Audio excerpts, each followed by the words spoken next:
Hello everyone. अगर आप लोग साइबेरियन हस्की को अडॉप्ट करने की सोच रहे हैं या फिर आपके पास ऑलरेडी साइबेरियन हस्की है तो ये वीडियो आपके लिए है, क्योंकि इस वीडियो में हम जानेंगे 5 कॉमन मिस्टेक जो मोस्टली साइबेरियन हस्की के पेट पेरेंट करते हैं। तो मैं हूँ सुरभि और वेलकम टू डॉग्स पेरेंटिंग। सबसे पहली प्रॉब्लम है साइबेरियन हस्की की आईज का ध्यान नहीं रखना। साइबेरियन हस्की की आईज बहुत ही ज़्यादा अट्रैक्टिव होती हैं और ये भी एक बहुत बड़ा कारण होता है जिसकी वजह से लोग साइबेरियन हस्की को अडॉप्ट करना पसंद करते हैं। इन्हीं ब्यूटीफुल आईज के साथ आती हैं कई सारी बीमारियां भी, जिसमें सबसे नंबर 1 पे है जुवेनाइल कैटरैक्ट। जैसे कि इसका नाम ही हमें बताता है जुवेनाइल कैटरैक्ट, तो ये कैटरैक्ट ऐसा है जो बहुत ही यंग एज में पपीज के अंदर हो जाता है। इसके सिम्टम्स होते हैं कि आईज में इरिटेशन होने लगती है, डॉग आई को रब करता है, ईचिंग होती है, आईज के अराउंड रेडनेस आ जाती है, कभी कभी थोड़ा पफीनेस भी आ जाती है, क्योंकि अगर बार बार ईचिंग होएगी, बार बार उसको रब करेगा तो कई बार आईज में स्वेलिंग भी हो सकती है, आसपास भी थोड़ा रेडनेस आ सकती है।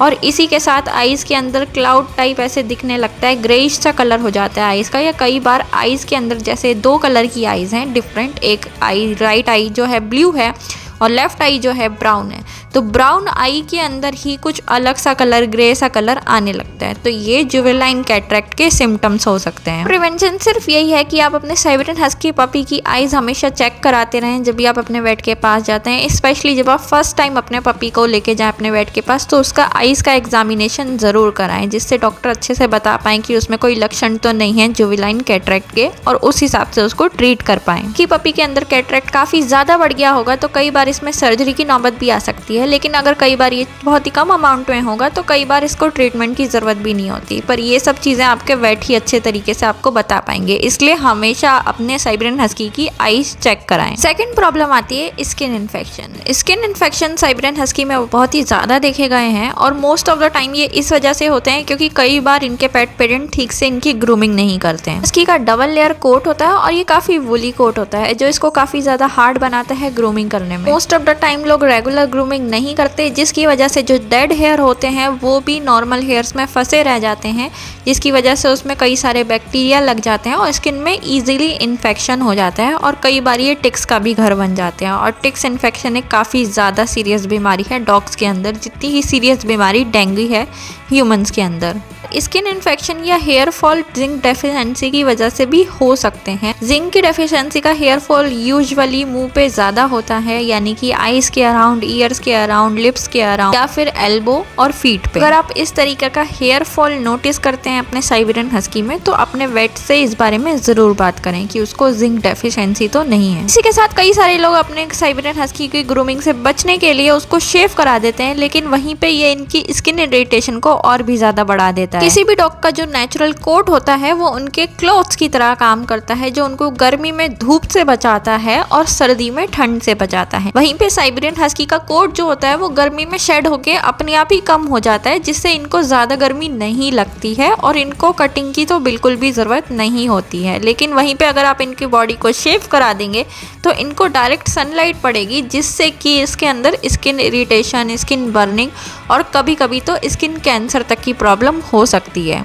कभी भी अपने साइबेरियन हस्की को शेव ना कराएं, उसके हेयर्स को ब्रश करें। नंबर पे आती है जॉइंट की और हिप डिप्लेशिया की प्रॉब्लम। अब कई सारे लोगों ने सुना होता है कि साइबेरियन हस्की तो बहुत ज्यादा रनिंग करते हैं और कई सारी मूवीज में देखा होता है कि साइबेरियन हस्की काफी ज्यादा भाग सकते हैं, जो कि बिल्कुल ही सही बात है। एक एडल्ट साइबेरियन हस्की बहुत ज्यादा रनिंग करता है और वो काफी ज्यादा एनर्जेटिक होता है। वहीं पे जब एक पपी साइबेरियन हस्की बहुत ज्यादा रनिंग करता है, बहुत ज्यादा जंपिंग करता है या बहुत ही ज्यादा हैवी स्ट्रेनिंग वर्क करता है जैसे सीढ़ियां वगैरह चढ़ना, तो उसकी वजह से कई बार इनके जो जॉइंट हैं वो डिसलोकेट हो जाते हैं, जिसकी वजह से इनके अंदर एल्बो डिप्लेशिया या हिप डिप्लेशिया जैसी बीमारियां हो जाती हैं। कई बार ये बीमारियां जेनेटिक भी होती हैं, लेकिन कई बार ये बीमारियां हमारी ही गलती से हो जाती हैं। हम पपीज़ को पहले ही दिन बहुत ज़्यादा दूर वॉक पे ले जाते हैं, जिसकी वजह से उनके जॉइंट्स जो हैं वो बहुत ही ज़्यादा स्ट्रेन्ड हो जाते हैं, बहुत ही ज़्यादा थक जाते हैं। या कुछ लोग रनिंग कराने लगते हैं साइबेरियन हस्की को, कुछ लोग बहुत ज़्यादा जंपिंग कराने लगते हैं, कि अपनी एनर्जी से भी ज़्यादा एक्टिविटी करते हैं और उसकी वजह से इनके जॉइंट्स पे बहुत ज़्यादा स्ट्रेन आ जाता है, जिसकी वजह से ये सब बीमारियाँ डेवलप हो जाती हैं। अपने साइबेरियन हस्की पपी को बहुत ज़्यादा स्ट्रेनिंग वर्क नहीं कराना चाहिए, स्पेशली अगर वो 3 महीने से छोटा है तो। तो कभी भी आप अपने साइबेरियन हस्की में किसी भी टाइप की लिम्पिंग या चलने में डिफिकल्टी होना या फिर जब वो खड़े होते हैं तो उस टाइम थोड़ा सा दर्द होना या फिर जॉइंट में से क्रैकिंग नॉइस आना, ऐसा कुछ नोटिस करें तो अपने वेट के पास उनको ज़रूर दिखाएं। ये हिप डिप्लेशिया जैसी बीमारी भले ही पूरे तरीके से क्योरेबल नहीं है, लेकिन ये काफ़ी ज़्यादा मैनेजेबल है। फोर्थ पॉइंट आता है साइबेरियन हस्की की ट्रेनिंग पे ना ध्यान देना। साइबेरियन हस्की बहुत ही ज़्यादा मूडी होते हैं, बहुत ही ज़्यादा active, energetic, diva type dog होते हैं। ये कहना भी गलत नहीं होगा कि साइबेरियन हस्की सबसे ज्यादा मिस्चीवियस डॉग ब्रीड होती है। अगर आप पपीहुड में साइबेरियन हस्की की बेसिक ट्रेनिंग पे ध्यान नहीं देंगे और सोशलाइजेशन पे ध्यान नहीं देंगे तो साइबेरियन हस्की बड़े होके आपके लिए बहुत ही बड़ा मुसीबत का कारण बन सकता है। इसी के साथ इन्हें अथॉरिटी में रहना बहुत ज्यादा पसंद होता है, स्टाइल मारना बहुत ज्यादा पसंद होता है और इंडिपेंडेंट रहना बहुत ही ज्यादा पसंद होता है। साइबेरियन हस्की को दूसरों पे रौब जमाने में भी बहुत ही ज्यादा मजा आता है। अगर आप नहीं चाहते कि आपका साइबेरियन हस्की रैंडमली आपके घर से भाग जाए, दूसरे डॉग को बुली करे या फिर चीजें छीन छीन के भागे लोगों से मस्ती करने के लिए, तो अपने साइबेरियन हस्की की अर्ली ट्रेनिंग पे जरूर ध्यान दें। साइबेरियन हस्की की ट्रेनिंग करते टाइम या फिर करवाते टाइम ये ध्यान रखें कि साइबेरियन हस्की के साथ आपको थोड़ा सा ज्यादा टाइम लग सकता है बाकी डॉग से, क्योंकि साइबेरियन हस्की थोड़े से जिद्दी डॉग होते हैं। जब इनका मन करता है तब ये ट्रेनिंग करते हैं, नहीं करता तो नहीं करते। तो इनको थोड़ा सा ट्रिक के साथ ट्रेनिंग करानी ज़रूरी होती है, क्योंकि ये भी काफ़ी स्मार्ट हैं, तो आपको भी काफ़ी ज़्यादा स्मार्ट होना पड़ेगा इनके साथ। हमारी फिफ्थ प्रॉब्लम आती है वैक्सीनेशन टाइम पे ना कराना या फिर डिवॉर्मिंग को स्किप करना या फिर घर से वैक्सीनेशन कराना। डिवॉर्मिंग बहुत ही ज़्यादा ज़रूरी होते हैं किसी भी डॉग को हेल्दी रखने के लिए, क्योंकि कई बार वॉर्म्स वगैरह हो जाते हैं स्टमक में, जो कि कई बार इंटरनल ऑर्गन तक खा जाते हैं डॉग का। इसलिए डिवॉर्मिंग टाइम से करानी चाहिए और हमेशा वेट के पास जाके इसलिए करानी चाहिए क्योंकि डिवॉर्मिंग या फिर वैक्सीनेशन वेट के पास कराने से एक रेगुलर चेकअप भी हो जाता है। आप अपने वेट से पूछ सकते हैं कि भाई आपके डॉग के अंदर कोई बिहेवियर चेंज आ रहा है तो क्या ये नॉर्मल है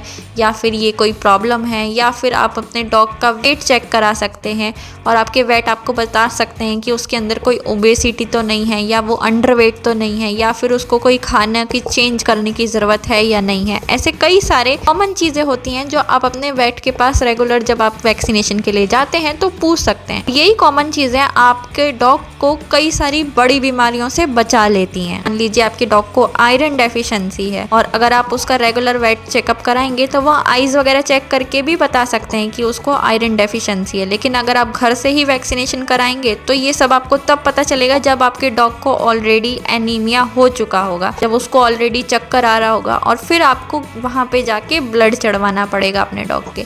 इसलिए ये बड़ी बड़ी प्रॉब्लम्स को प्रिवेंट करने के लिए रेगुलर वैक्सीनेशन और रेगुलर वेट चेकअप कराते रहना चाहिए। इससे आपका Siberian husky most of the time healthy और हैप्पी रहेगा। आई होप ये वीडियो देखने के बाद आप लोग ये मिस्टेक्स नहीं करेंगे या फिर कभी गलती से कर चुके हैं तो अगली बार से उसका ध्यान रखेंगे। तो ये थी हमारी आज की वीडियो। होप कि आप लोगों को अच्छी लगी हो, हेल्पफुल लगी हो, तो प्लीज लाइक शेयर सब्सक्राइब जरूर कर देना। इंस्टाग्राम का लिंक नीचे डिस्क्रिप्शन में दे दिया है, तो वहां पे भी जाके आप हमें फॉलो कर सकते हैं। कोई चीज पूछनी हो या समझना आई हो तो कमेंट सेक्शन में जाके कमेंट कर देना।